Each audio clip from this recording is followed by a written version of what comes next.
Hi everyone, it's Kasia from Tarot Map, and this is just, a short check-in. I thought I'm going to come up and say hello. I'm still in Croatia, so that's different surroundings here.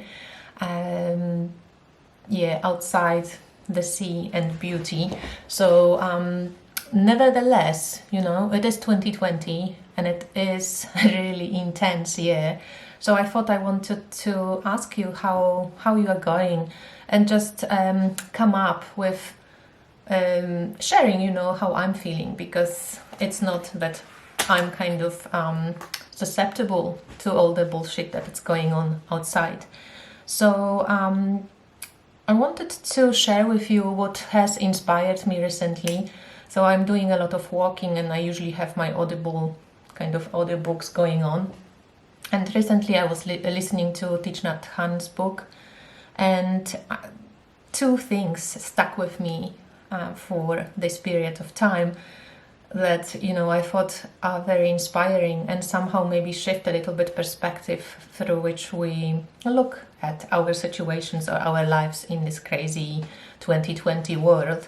So the first question that I wanted to ask, first of all myself, which was posed by Thich Nhat Hanh, and also I would like you to try and practice this, was asking actually what is not wrong right now. So usually we ask what's wrong, we know what's wrong, we see what's wrong. Ask yourself what's not wrong, what is not wrong. And I thought you can make it as a tarot practice. You can ask what's not wrong, and pull maybe a tarot card. And I pulled here a card from the spirit, the animal woman and the story medicine tarot, and I pulled 3 of cups. So I know that I still am surrounded by good friends, there is flow in life, and I'm next to water, so I can kind of really move with joy. The other question that I wanted to ask, actually it's not a question, it's what Thich Nhat Hanh was also strongly underlying, that none of us is independent on truly alone, we all interconnected. So he said to focus on our interbeing, to be mindful of that interbeing, to be mindful of our connection to everything around us. So another question that maybe comes to mind right now is, how am I connected to the world around me? And I thought these two questions, what is not wrong and how am I connected to the world around me, just give us a little bit more power, allow us to shift the perspective of feeling powerless, defeated, depressed, lonely, cut off. All these things are happening as well, but there are other things that are happening, and I would love us to focus on those things as well. So not only on what's wrong, but also what's not wrong. And how am I interconnected with the world? How am I connected to the world around me, to people around me? The next thing that I would like to show you in this particular video is how I work with the Story Medicine Tarot, the 2nd edition, that Animal Woman Tarot. And I just thought of sharing a few ways. It's fairly new deck, so I'm still exploring this one and still making myself come up with many different ways to work with it. But I'm going to change the camera so we can see the cards better, because there is quite a bit of a glare coming in. And also, I think at the end of this video I also would like to share some tips that help me to kind of stay creative, and to, even if I totally don't feel creative. So these are tips from me that I'm using for myself. So I just wanted to share this video, that I'm feeling probably like most of people right now not susceptible to the bullshit. As I said, there's horrible things happening in my country, like in many countries. The abortion laws in Poland, like women are being treated really horribly, the government paying the debt to Catholic Church, it's all going to dismantle, I'm pretty sure of it, but for now it's just horrible with COVID and everything. It's just, it kind of feels like too much, right? It's too much. But I guess the pandemic and whatever is happening in the world, it just speeds up the evolution, the next stage of where we're going. And I think without those dramatic events, the changes wouldn't just come, So I just hope that, and I think that's why it's important to focus on where we want to go. I know maybe right now it's not the perfect time for it. It's still Mars is retrograding, Mercury is retrograding. So it is a good time to recheck and maybe recheck what is not our desire anymore. Like, what would we like to see in the world? Like, what new qualities or what old good qualities would we like to take and continue to, seed and plant and nurture in the new world? From astrology perspective, we are not going back to how it was. That is, the 2020 feels like the time clock. We are in the middle of this like birthing canal, and I think we are going to see a little bit more after the end of this year. From 2020, from the winter solstice, there is new 200-year cycle of Jupiter and Saturn moving into the air element. So we are moving into this much more maybe internet-based, maybe idea liberation, revolution kind of Promethean era in humanity and in our history. So it is going to be different. It is going to be much more, hopefully, equal and just. So let's just focus on this. What is not wrong, and how are we all interconnected in our being? How do we all support each other, and how can we make sure that this interbeing, we see that not only human to human, but also human to nature, human to plants, human to animals. We are all woven into this beautiful system. And there is this quote from Eckhart Tolle that just came to my email today, and I thought, oh, that's interesting, because I wanted to talk about Thich Nhat Hanh. And this quote says, when you are present in this moment, you break the continuity of your story. And I thought that's interesting, because we create those stories. And when we're feeling down, when we're feeling uninspired, when we're feeling let down or crushed by circumstances, we keep wallowing the same story over and over again. And when we are present in the moment, we break continuity of that story, the continuity of the past and future. And then true intelligence arises, and also love. And when we act from that place of love and true intelligence, from the heart space, it's so much easier to make the right decisions, to follow the right path, or to just not do anything and wait, which is very often the wise solution as well. So let's change the camera now and see how we can work with the Story Medicine Tarot. If you don't have this deck, you can try it with any other deck. It doesn't really matter. I just chose this deck because it's different, and it's a different deck. And yeah, I just wanted to explore it. And also what I just received in the post office here in Croatia, which is cool, it's the Red Seeds Oracle 3. So Red Seeds is one of my favorite decks, and I have here Red Seeds 1. So I might compare a little bit.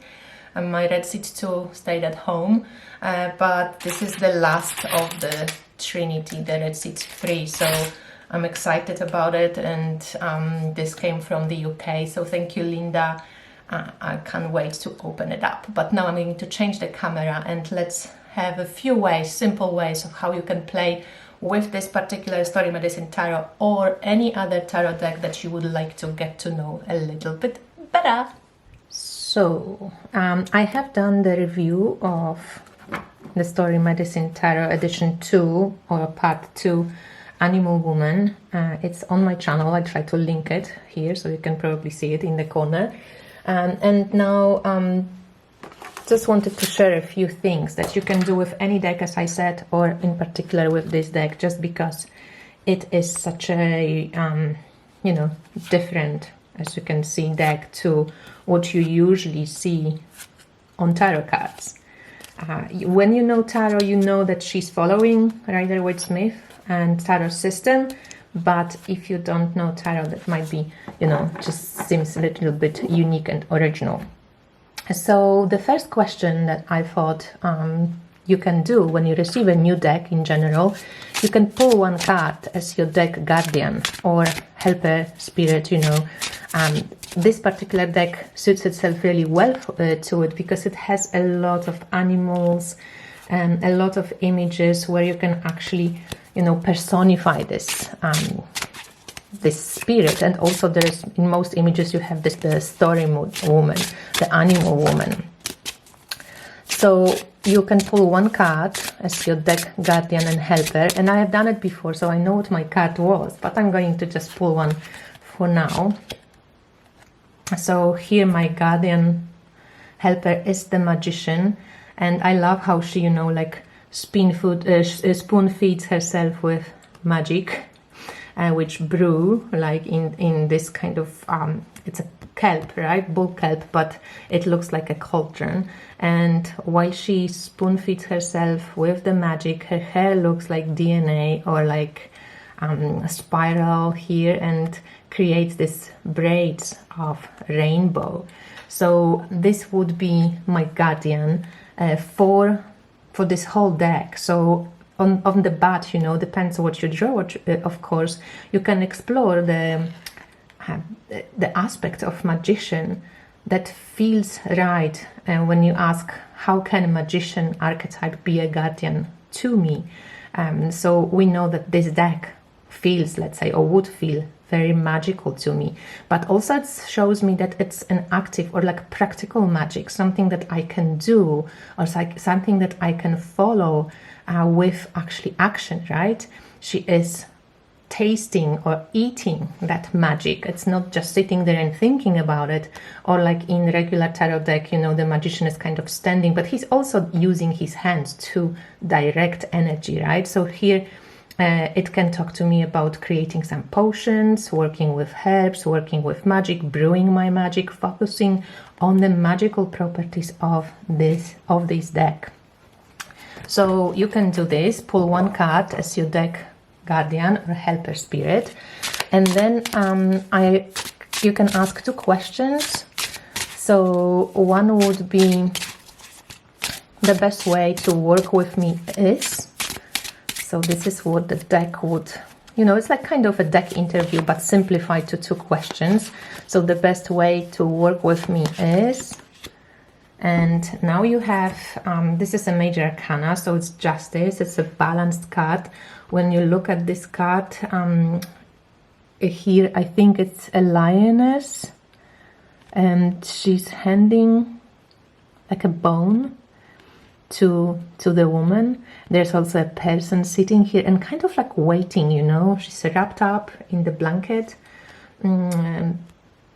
cloak, a cloak meditation, protected, peaceful, just sitting and waiting. To me, this the card says respect, but to me also it speaks about patience, right? Justice is not a quick card. Justice is telling me that this deck might need time, or I might need time to receive the messages from this deck. And this deck respects taking time to understand what it's trying to tell you. And also I keep in mind my first card, the Magician, which is my guardian.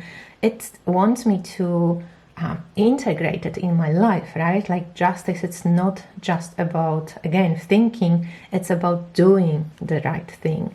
So this would be the best way to work with this deck would be, first of all, respecting what the deck is showing, and second of all, having patience to integrate and live the archetypal message that I receive from this deck. So it would be the patience one. It doesn't take, like, it won't be so quick, right, to act. And the next question would be my message for you. And again, how often you work with a deck like this. Some people pull a card a month. Some people pull a card a week. Some people pull a card a day. So depending what you're doing with your deck, ask my message for you today, or this week, or this month, or this year is. So because it's a new deck, and I'm just trying to get to know the cards, I'm pulling a card a day, but I noticed that, like, you know, when I want to go deeper, this is not enough time in the day. So let's say my message for you today is create support. And this is 3 of Pentacles. So we see this kind of like fish tail or fish, I don't know how this word in English, and the woman standing on like one leg, kind of in not a very comfortable position. So create support. Often 3 of Pentacles is about cooperation with others, about finding other elements to connect, or connecting the dots. So my message for you today from the deck, the message for me today, is about creating support. Can be financial support, can be friendship, can be sharing messages, can be cooperating with others. But when I feel down, or when I feel like nothing is happening in my life, or when I'm a bit discouraged to move forward, to do something, this would be supporting me. And this message today is to creating support. I might need to reach out to others, reach out to the wise ones. And also, because it's a fish, I have a connection to fish in this case. It's like it's flowing. Go with the flow. Sometimes it doesn't come quickly as you wish, but today it would be about creating this support through connecting to others, through connecting the dots, through not rushing, but looking up to maybe get some more information or support from friends, from other people. So these 2 questions, the best way to work with me is, and my message for you today, or this week, or this month is. And one more thing that I thought is important. If I do, let's say, a daily draw from this deck, and I pull a card, so this, I'm being lifted up into big, great, and mysterious healing. So this is 6 of Swords. We have the whale animal, we have the kind of like a ladder made from bones. To me, this speaks about also ancestral healing. So go with your intuition, especially when you have a deck that is different to regular tarot. Go with your intuition and see different symbols as well. And you know that 6 of Swords depicts kind of what she's describing here, like it's like moving away from troubled waters into the clear waters, gaining on clarity and so on. And here she's being lifted. So there is this help being offered as well. But you can use other decks, and you know, I teach about many ways of combining decks in my creative tarot class. I know a lot of you have taken this class, but if you haven't, I highly recommend checking it out. It's very cheap, $25.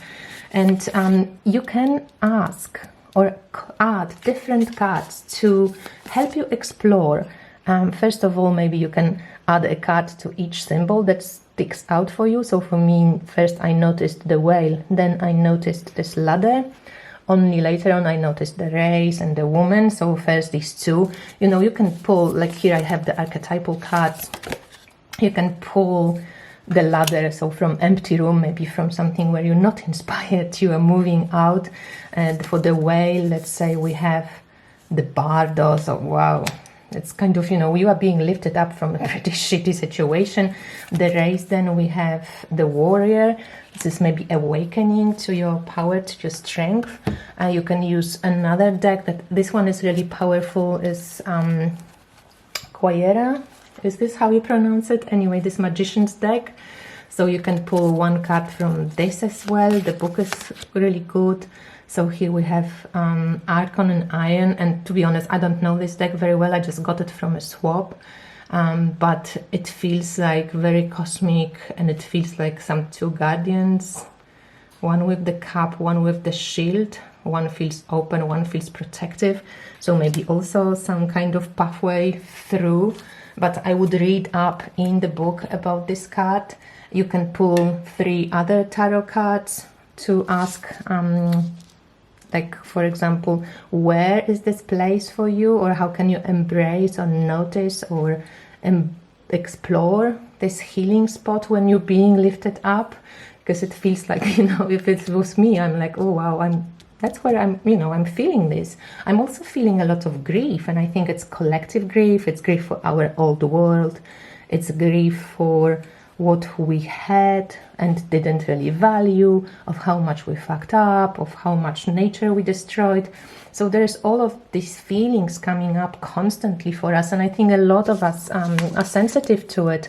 Now Day of Death is coming, you know, and just remembering our ancestors, our close ones that died, that also has this different energy around. So it's a really interesting times to, you know, to kind of practice being present and sitting with what is.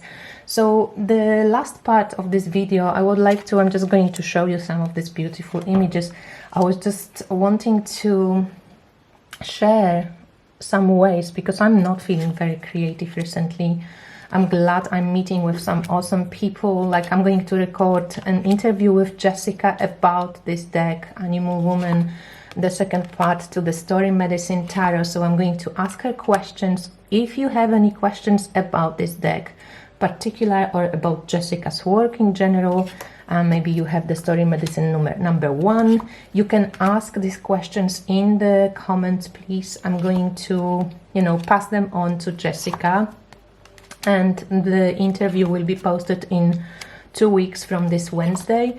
So yeah, I'm glad I can meet with some inspiring people, and I hope that you enjoy me sharing this inspiration with you as well.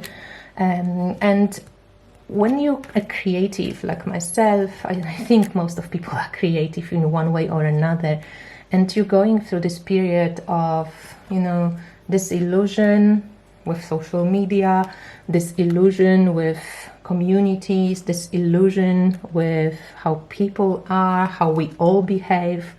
When you're feeling kind of not inspired, when you're feeling a bit down, how to stay creative? It's really hard to stay creative, to stay in the flow. And the tips, when I'm sharing, it's something that I'm doing to help myself with this. So first of all, it's nature, and I'm just lucky to be right now in Croatia, in just living in a small village. So I'm actually in nature all the time, which I'm sharing on Instagram. You can check it out, the photos. So nature, as soon as you can, as much as you can, go out to nature. Nature is really healing, and what nature has the ability to do, it has the ability to pull you into the present moment. And only then you get a little bit of debrief, the breath comes back, you back in your body, you back in the now. And that distressing, I mean, relaxing and distressing, in a sense, not stressing, but takes the stress away from us and gives us a break. The other tip would be walking or doing some form of physical exercise. I know they're pretty obvious things, but that really helps me a lot. The other tip that I'm doing for myself is reading, but not tarot related books. So usually I'm very much a one-track mind, cards, tarot, whatever, studying about tarot. So now I'm going to, I'm reading a lot of books about, racism. I'm reading a lot of books about flowers. I'm reading books about ancestors, and I'm reading books about war as well, just to appreciate that even in this shitty world, it's still better than it could have gone. It could have gone much wrong, much more wrong that it's gone, at least for now. Another thing that I'm doing for myself is collecting driftwood, collecting little bits and pieces from nature. And here I wanted to mention also how much I miss my things from home, my altars. And people are often like really critical when people have a lot of things, and people judge people often that spirituality is not about things. And of course this is true, spirituality is not about things. So right now I'm not any less spiritual than when I have my things, but I have to say that I realize that having beautiful things around me, having my altars, having things that inspire me and focus my energy, it's something that I love and something that I miss. So I don't have it here. I created like a very basic, a little altar, but basically I don't have a space where, and any things that can kind of put into that altar. So I'm using little, my friend Antonio, he sent me some little bits and pieces. I collect, of course, some nature-based little, there's rosemary everywhere. I have 2 of my wands, which I can put, and use on my altars if I want to. And I have a lot of like natural wood which I collect. That helps me a lot to just walk around and notice little treasures on the ground. Making art, but only for myself. So this is another tip, maybe not sharing everything online, keeping something secret, or just for you, just for yourself. It's condensing and like kind of just taking a little bit more strength, and the strength stays with you rather than goes out all the time. So that's something that helps. And then also actually using cards, right? For me, this is really a big part of what I do, and big part of my own understanding of myself, exploring myself, exploring my options in the world. And so using cards and just learning astrology, and this is something that really helps me to stay inspired when I'm feeling really down. One more thing that I wanted to share, I think it's not public yet for other people, but only for people who follow Lara Vesta on Patreon, and I'm one of those people who supports her on Patreon. She's going to be offering the live ancestral class, and I really would love to sign up for this one, so I think I'm going to do it with her. It's I've done a bit of it. I mean, I've done it, but online by myself, but I so appreciate her work. So if you're interested, maybe you can support her on Patreon. She offers a lot of her things for free, but meaning free really means by donation. I hope a lot of people understand this, that it shouldn't be for free. It should be for some form of exchange. And she is just gracious enough to, whatever you can afford, you can support her. But yeah, I would love people to get to know her work. I have done an interview with her, so I'm going to also link it up here so you can guys check it out, because it's so beautiful. She's just such an amazing teacher, very gentle and very grounded, and I think that's what we need right now, to feel grounded but also be gentle, because it's so easy to go to any extreme. And yeah, everybody has their own path. I realized, I'm not a spiritual warrior or political warrior. I'm actually a peacemaker.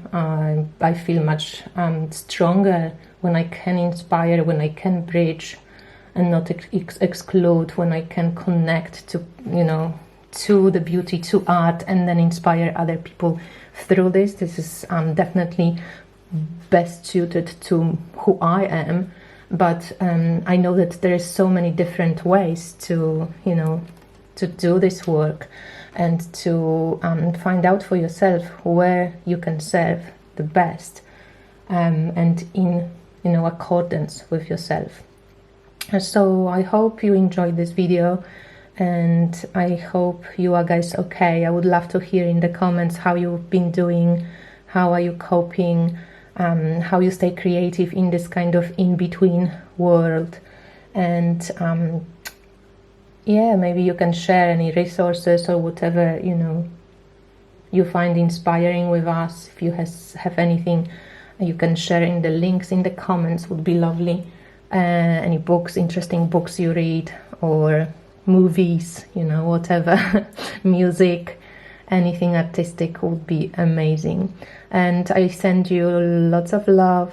This Wednesday, coming Wednesday, 28th, I'm going to post an interview on Inspired Tarot Map that I did with April from The Moon is My Calendar.